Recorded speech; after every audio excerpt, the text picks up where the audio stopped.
अवधूत चिंतन श्री गुरुदेव दत्त. श्री स्वामी समर्थ. चातुर्मासामध्ये घरामध्ये लक्ष्मी टिकवण्यासाठी काही आपल्याला उपाय करायचे आहे. यासोबतच या चातुर्मासामध्ये महादेवांची उपासना कशी करायची, श्री विष्णूंची कृपा प्राप्ती करून घेण्यासाठी काय केलं पाहिजे, यासाठी अगदी छोट्या छोट्या गोष्टी आहेत त्या करायच्या आहेत. त्या कशा करायच्या, कधी करायच्या, ही संपूर्ण माहिती मी तुम्हाला आजच्या व्हिडिओमध्ये देणार आहे.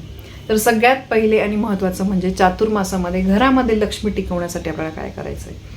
तर चातुर्मास हा भगवान श्रीहरी विष्णूंच्या उपासनेचा आणि सात्विक जीवन जगण्याचा हा काळ मानला जातो.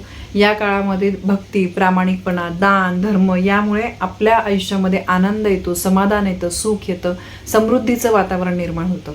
आणि लक्ष्मी टिकवणे याचा अर्थ केवळ धन नाही, तर घरामध्ये सुख, शांती, समाधान टिकवणं याला सुद्धा आपली लक्ष्मीच म्हटलं जातं. कारण आपण असे बरेचसे घरं बघितले असतील की त्यांच्या घरामध्ये भरभरून पैसा आहे, पण तिथे सुख अजिबात नाही. तिथले माणसं एकमेकांशी नीट वागत नाही, एकमेकांची अटॅचमेंट नाही आहे. तर त्यामुळे पैसा म्हणजेच लक्ष्मी असतो असं नाही आहे. आपलं आरोग्य, आपल्या घरामध्ये सुख, शांती याला सुद्धा आपलं लक्ष्मी म्हटलं जातं.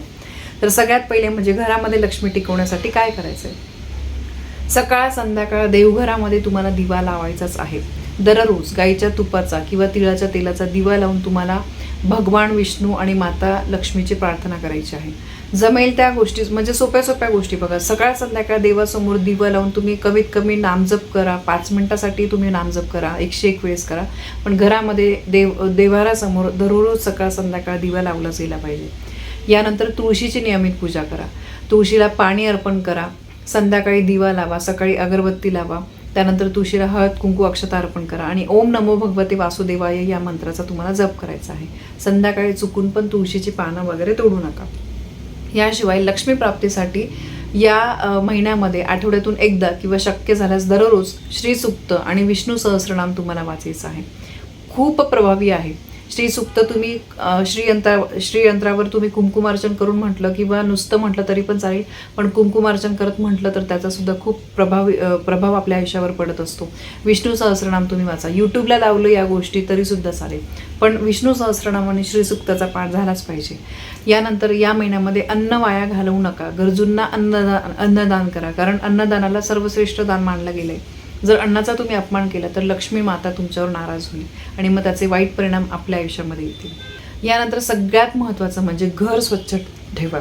स्वच्छता, नीटनेटकेपणा हा एक धार्मिक दृष्ट्या एक शुभ मानलं जातं. समजा तुमच्या घरामध्ये काही पूजा वगैरे आहे, एका साईडला तुम्ही छान पूजा मांडणी केली, पण दुसऱ्या साईडला घरामध्ये अगदी पसारा, घाणेरडापणा आहे, तर त्या घरामध्ये आपल्याला स्वच्छ वाटत नाही. तुम्ही दररोज 4-4 तास पूजा करता, पण तुमचं घर स्वच्छ नसेल तर त्याला काही अर्थ नाही आहे. जिथे स्वच्छता असते तिथे माता लक्ष्मी असते, जिथे घाणेरडापणा असतो तिथे अलक्ष्मीचा वास असतो. तर त्यामुळे तुम्हाला घर जे आहे ते स्वच्छ ठेवायचं आहे. घरसुद्धा आपलं एक मंदिर आपण मानत असतो. मंदिर हे नेहमी स्वच्छच असतं. तर त्यामुळे घर नेहमी स्वच्छ ठेवा. प्रत्येक गुरुवारी पिवळ्या वस्तूंचं दान करा. या चातुर्मासामध्ये तुमच्या क्षमतेनुसार हरभरा डाळ, हळद, केळी, पिवळे वस्त्र किंवा पिवळ्या कुठल्याही गोष्टी, पिवळे बुंदीचे लाडू वगैरे हे तुम्ही दर गुरुवारी गरजूंना दान करा किंवा मंदिरामध्ये तुम्ही प्रसाद म्हणून ठेवलं तरी सुद्धा चालेल. दान बघा, तुम्हाला करायचं असेल ना, मग बरोबर तुम्ही शोधून काढाल की ही गोष्ट मी कशा प्रकारे दान करू शकते. फक्त मनामध्ये इच्छा असली पाहिजे. यानंतर संध्याकाळी तुळशीसमोर दिवा लावा. हे तर मी प्रत्येक व्हिडिओमध्ये तुम्हाला सांगतेच आहे. तुळशीची सेवा झालीच पाहिजे. तुळशीमध्ये साक्षात भगवान विष्णू, माता लक्ष्मीचा वास असतो. ही तुळशी ही विष्णूंना अतिशय प्रिय आहे. तर त्यामुळे तुम्हाला या चातुर्मासामध्ये दररोज तुम्हाला तुळशीसमोर दिवा लावायचा आहे. तर बघा, लक्ष्मी प्राप्तीचा सर्वात मोठा उपाय म्हणजे सगळ्यात महत्त्वाचं म्हणजे प्रामाणिकपणे कष्ट करा. त्यानंतर कोणाला फसवू नका. कष्ट केलं तरच आपल्याकडे पैसा येणार आहे. असं नाही की तुम्ही 4-4 तास सेवा करताय आणि कोणीतरी पैशाची पिशवी येऊन तुमच्या दारात ठेवून जाईल, असं अजिबात नाही आहे. त्यामुळे कष्ट करणं आपल्या हातात आहे.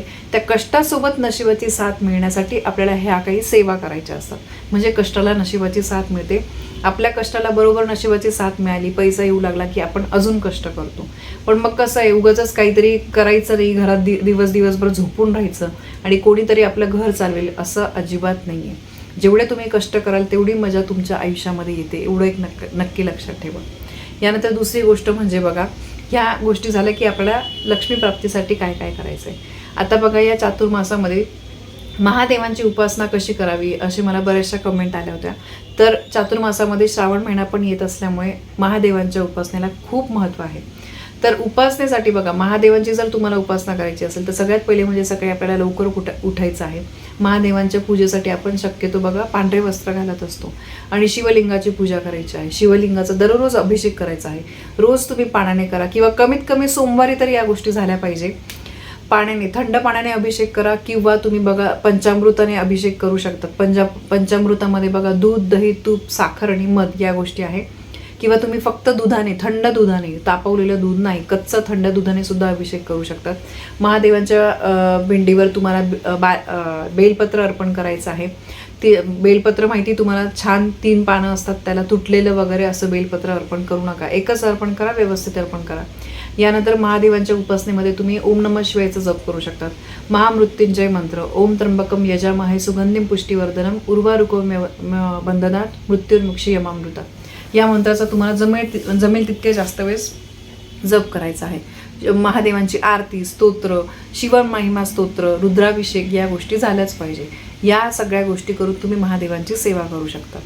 यानंतर दानाला खरंच खूप महत्त्व आहे. दान नक्की करा.